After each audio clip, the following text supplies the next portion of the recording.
السلام عليكم، حياكم الله. شلونكم؟ حالنا عذرونا طبعا علينا انقطاع شديد، عندنا ظروف وشغل وهاي فما قدرنا نسوي لكم مقطع. واليوم جانا مقطع جديد من يوميات دجاج العرب. اليوم عندنا ما تديج الهراتي هو والدجاجة. صبحت الصبح ذاك اليوم لقيت الميتات، ثلاث الميتات نفس المكان، ما ادري ايش بين. هذا المكان حار، انا رشه صح تطلع حرارة بوخه، بس ورا لحظة تصير بارد. حميهن واكلهن كان موجود، اكو يعني سبب قاعد يموتن. بعدين هذا الدجاجة كذلك. صبحت الصبح انا لقيت الميتات. عندنا هنا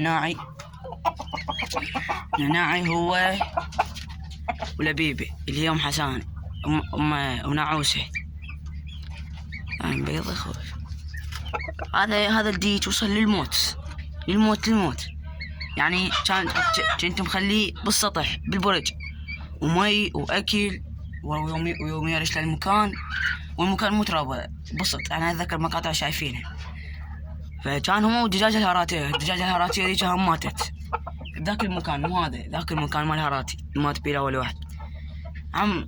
حطيت الصبح، جيت العصر لقيتها ميتة خاوية، ومع العلم اكو اكل ومي ومكانها مبلل، يعني رطب حيل مبلل. فما اعرف ليش السبب قاعد يموت. هذا وصل للموت. نزلت جو عسل ويتم البرودة، اعطيته مي بارد ثلج، والله ماشي بقى ظل شوي يمشي على كيف. اعطيته الثوم هذا قواه، خلانا جبته هنا حط طلعته ويا الدجاج، صار زين الحمد لله وشكر. تشوفونه الحمد لله وشكر. تعال هذا هو. هاي لبيبه الهراتية هي وكتاكيتها. الهراتية بعد كم يوم وتنفر هم كذلك، يعني صار لي تقريبا 3 شهور وياهن، بعد نص تركن. للعلم هذا ديك وهذا دجاجة. يعني نشوف الديك من روميته عالية، نحن غادة النصار بين هاي الحرب الصغيرة برجلي ذيل تصير شلون ذيل ذاك الديك ابو رقيبه. اما الدجاجة شلون نعيسه بالله على ابوها ابو الفرقة. بس هاي الدجاجة بس ذيلها هيك شلون كان منفوش. شوف كان شلون الابراهيمة هاي بعد كذا تنفر.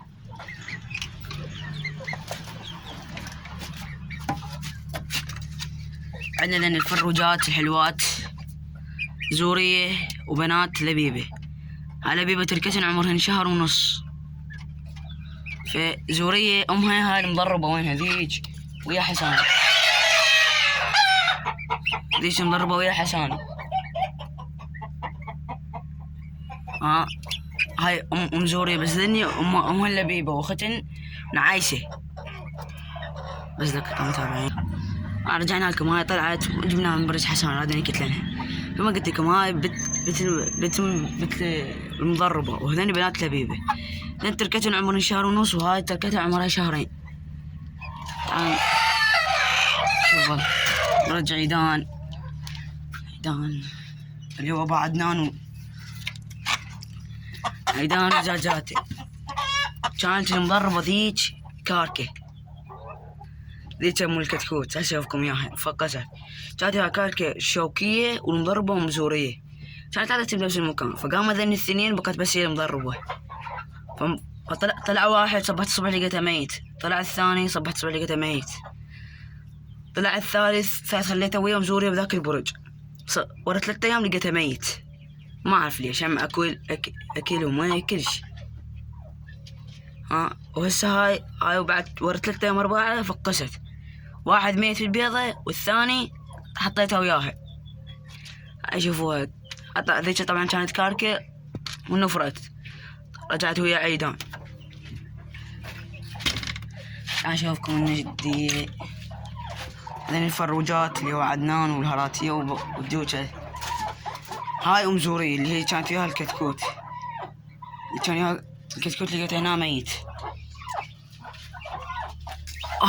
هذين النجديات. هاي النجدية بعد كم يوم وتقولين اودعناكن كبرا. عندك 2 هراتيات، هذا هراتي وهذا هراتي. هاي عربية دجاجة فروجة، هاي تطلع الشوكية. وهاي هاراتي علي، هذا هاراتي عليه الديج ذاك كان، وهذا هاراتي على ابوه اللي مضربه بشامه. هو الولد اخذ اليمين قال هذا يطلع اسود بابيض. هسه شوف هذا اسود بابيض. هاي والله عربية على الشوكية جديد. يلا شو شوي نفرين. وهاي الدجاجة اللي فقست اللي مضربة. هاي هي اللي فقست. طبعا حطيت لها خشبات لان كانت اكو فتحة لازم نسدها تطلع من الكلب.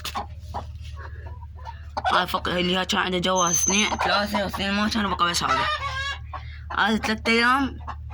حطيت له مي العلم اي كتكوت يطلع او كتاكيت. اول يوم لا تطين، ورا 3 ايام الطهن مي وشكر والطهن علف. طبعا انا ما عندي بنت، حطيت من هذا فشوي يجيب لي البنت واجي. وخاصة اذا كانت 3 كركات نفس المكان لازم نحطن جوا دجاجة وحدة. هذا اللي مي وشكر راح او البداية راح ينظف كل معدة، ثانيا راح يقوي، والبنت راح يكبره. يعني اول اسبوع يصير هيك ضخم شلون الهاراتيات ذني هيك. فهسه انا حاليا سديت للمكان. ليش؟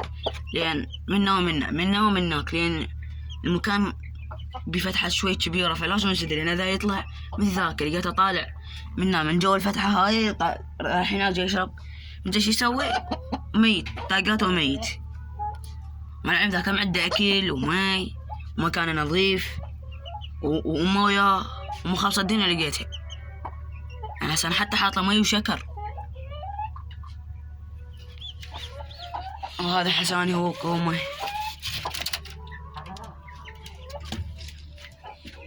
طبعا بيضت تياتها طلع.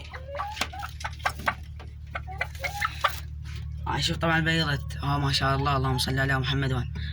هاي هي البيضتها. هسه حد من البيض. هذا حسان وقوم يلا اطلع طلع. طبعا حسان وقوم ما يقدر راحه. كانت وياه هاي كان كلنا ما كفني الا هاي. ليش هاي؟ هاي مجورية، هاي هراتيه، شوقي. شوف وراها هذا عدنان ولا يقدر راحه. عدنان اللي يكل الدجاج الله يرتاح. شوف حساني. حساني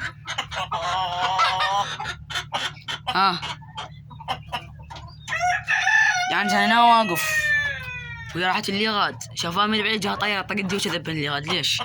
يعني ليش ما تقدر راحه حساني؟ يد هاي مضربه.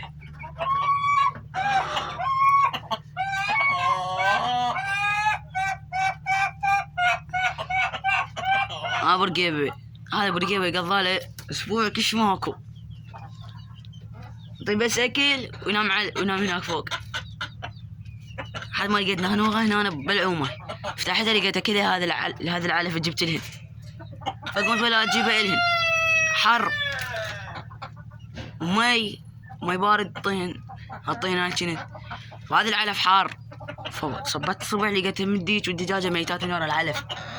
المكان حار وانا الطين حار.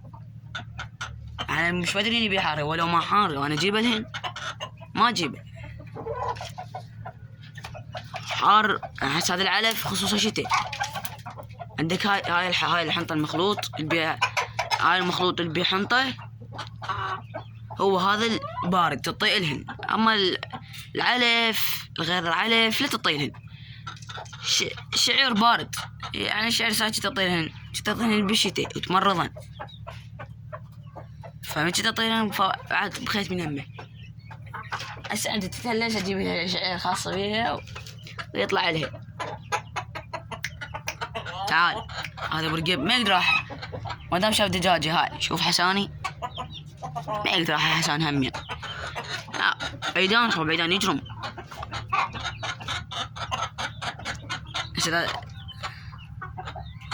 شوف حسوكم مقطع.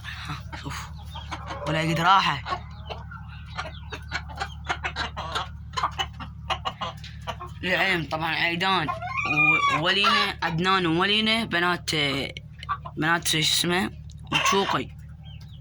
شوقي يومهن عافتين عمرهن شهر ونص شهرين عافتين. ولينا طالعة على حساني وعدنان طالع على مشوقي. ما اعرف الدجاجة تجيك طلع لها حربات ايش كبرها. ديرت شفت نفرين نان الشيخانية ابو رقيبل ما يقدر راحه.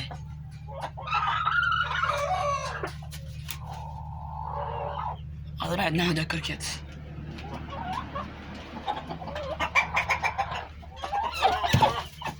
هاي ذنا تكرك هاي يعني تكرك اللي منها البيض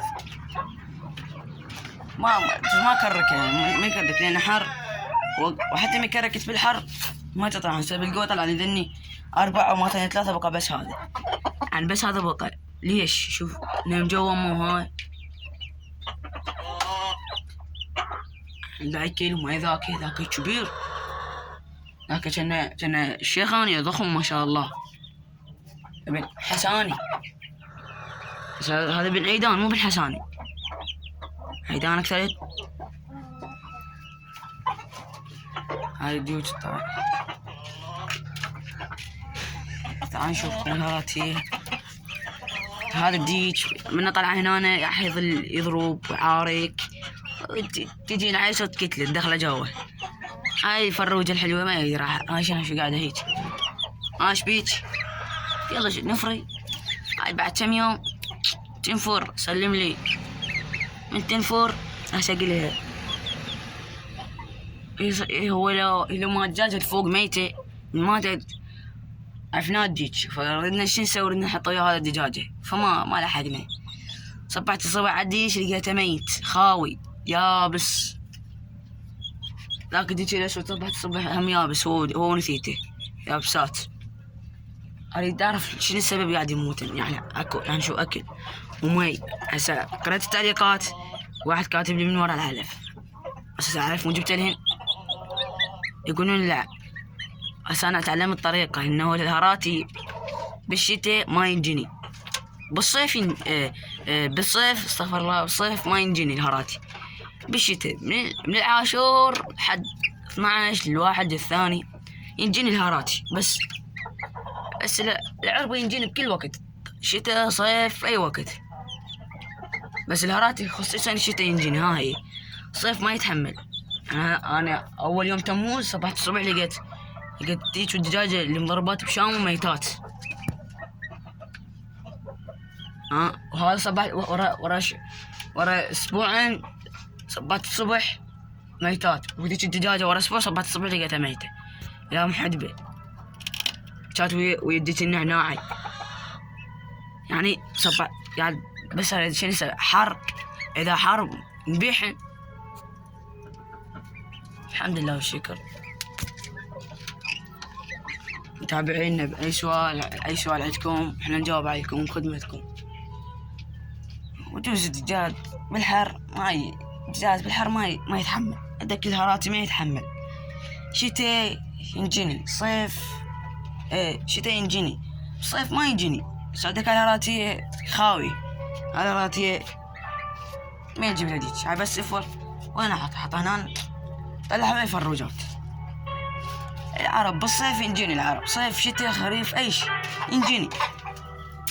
بس ما ينجيني لازم قاعد يكون رطبة. قاعد يكون رطبة يعني والقاع يابسي. عشان معلومة انتوا ترشون حديقة او مكان عندكم لازم بالليل ترشونه. ليش ترشونه الصبح؟ بالليل يرشوه حتى شنو الصبح حتى ينام على البرودة. حتى يصبح الصبح قاع رطبة قبل يحفرها وينام عليها. تحط لك مثال تخليه الصبح من الصبح ترشد بالحر لا. ارشن بالليل هيك ب8 ب9 ارشن اغرقها وبدي ارش دايما بعدين اغرقها. خلي القاع تصير مي رطبة حيل. حتى صبح ما عندي مكان نظيف. عندن مي عندن اكل عندن مي مكان بالليل بس بعد الطهي ناكل شوية قهوة يمين واطلع احسن. لا لان الصبح اول ما راح ترشين اطلع بوخي. ثانيا الحرارة راح تحطك جسمهن. ثالثا جوز بالله واحدة من خاوية تعبانة وتترشى وتجي تنام على الحرورة، وهاي الحرورة راح يصير تطلع تطق بيها، والبوخة تجي على العصر تلقاها خاوية ميتة. صح لا مو صح؟ صح. حساني تعال، احسن طريقة ترشين بالليل بخة رشي المهم تغرقها حتى كل من حفرة البرودة تطلع مو يصير بوخة من ترشيت وقت حار وها لا بوخة تقولش ترشى. انا راشة البارحة بالليل غرقتها تغرق، وحطيتني اكل وماي. صبحت الصبح شوف كل شي ما عندي، بس حطيتني اكل وشوي طلعت الدجاجات يفترن. ها هي والله وانا اكثر دجاجة طالعها دجاجة حساني. عيدان ولا يطلع تعلم على مكانه. عيدان ابد ولا قلت تعال يطلع دورات يطلع الدجاجات ويا الفروجات ويا عدنان ويا حساني.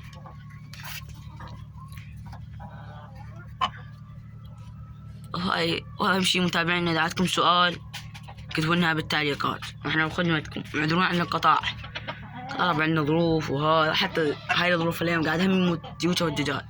الهارات هم ما يتحمل الصيف، ينجيني بالشتاء بعد أزني كله بالشتاء، بس الهارات الصيف كله بيعه. واعذرونا عن القطاع شديد، إن شاء الله راح نختم الحلقة. لا تنسونا باللايك والاشتراك وتفعيل الجرس، وودعناكم.